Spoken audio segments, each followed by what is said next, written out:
দেখুন কিভাবে গর্জে উঠেছে বাংলার মাটির ছাত্রছাত্রীরা। আর কোটা সংস্কারের মধ্যে নেই। আপনার কোটা আপনি রাখেন, আমার ভাইকে ফেরত দেন। আমার যেই ভাই গুম হয়েছে আমরা তাকে ফেরত চাই।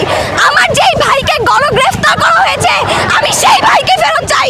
আমার যেই ভাইয়ের বুকে গুলি লাগছে আমি সেই ভাইকে ফেরত চাই। উনি যদি আমাদের ভাইকে ফেরত দিতে না পারে আমরা এই খুনি সরকারকে চাই না।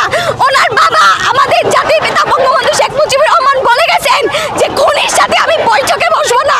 আমরাও কোনো খুনির সাথে বৈঠকে বসবো না। আমরা বসবো তখনই যখন উনি গদি ছেড়ে এসে প্রকাশ্যে ক্ষমা চাইবেন।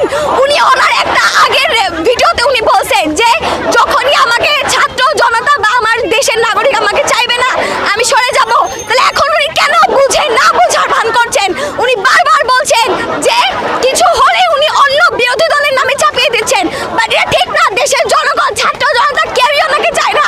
আমি সেনাবাহিনী এবং পুলিশের যেই সদস্যরা আছে তাদেরকে আহ্বান জানাবো যে আপনারা ন্যায়ের পথে আসেন। আপনাদেরকে দিন শেষে চিকিৎসকের কাছে আসতে হবে। আপনারা যদি অন্যায়ের পথে থাকেন এবং আমাদের ছাত্রদের হত্যা করতে থাকেন কোন চিকিৎসক আপনাদেরকে চিকিৎসা দিবে না। আপনাদের ছেলে মেয়েকে স্কুল কলেজ প্রতিষ্ঠান যা আছে সব জায়গায় খুনির ছেলে মেয়ে বলা হবে।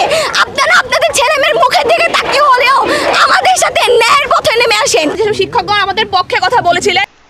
অসাধারণ কথা বলেছেন আমাদের বাংলার বাঘিনী। এরকম যদি সবাই বলতে পারত তাহলে দেশটা একদম পরিবর্তন হয়ে যেত। সাব্বাস বাংলাদেশের বাংলার বাহিনী, সাব্বাস মায়ের সন্তান, অসাধারণ কথা বলছে। অসংখ্য ধন্যবাদ। সবাই আমরা দোয়া করব তাদের আল্লাহ যেন হেফাজতে রাখেন। আমিন। এত এত ফুলের মতো স্টুডেন্ট মারা গেল, মেধা মারা গেল। আমরা কি মেধা বলবো? শুধুই কি মেধা?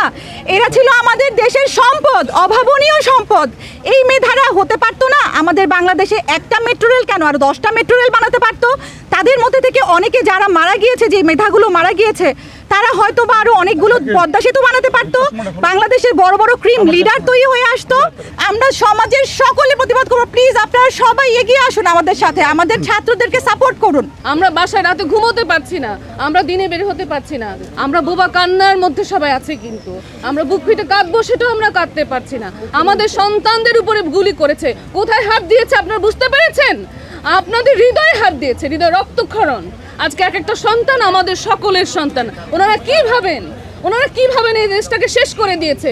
আজকে আপনার আমার সন্তানের উপরে হাত দিয়েছে। কত বড় দুঃসাহস হতে পারে যেখানটায় হাত দেয়, যেখানে মার বুক চিরে যাচ্ছে।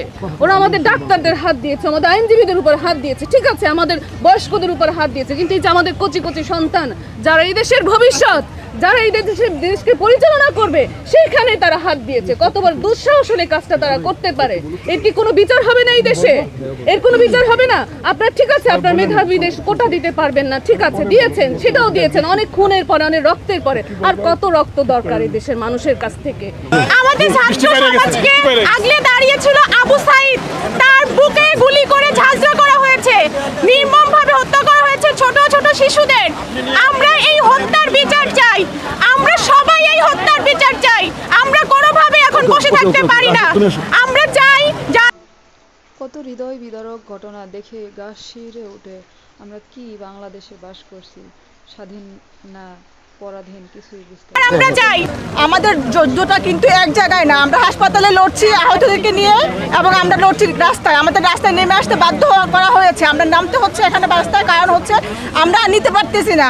আমাদের পক্ষে সম্ভব না এত কিছু অন্যায় মেনে নেওয়া। যে ধরনের অন্যায় হয়েছে, মুগ্ধকে আমি চিনতাম না, আবু সাইদকে আমি চিনতাম না, কিন্তু তার জন্য তার দৃশ্য মাথায় এসে আমি ঘুমাতে পারি না। এখন ঘরে থাকার কোনো উপায় নেই। আমি কোনো দল করি না, আমি কোনো দলের সাথে যুক্ত নই, কিন্তু আজকের এই যুদ্ধ, আজকের এই অন্যায় কোনো দলীয় যুদ্ধ না।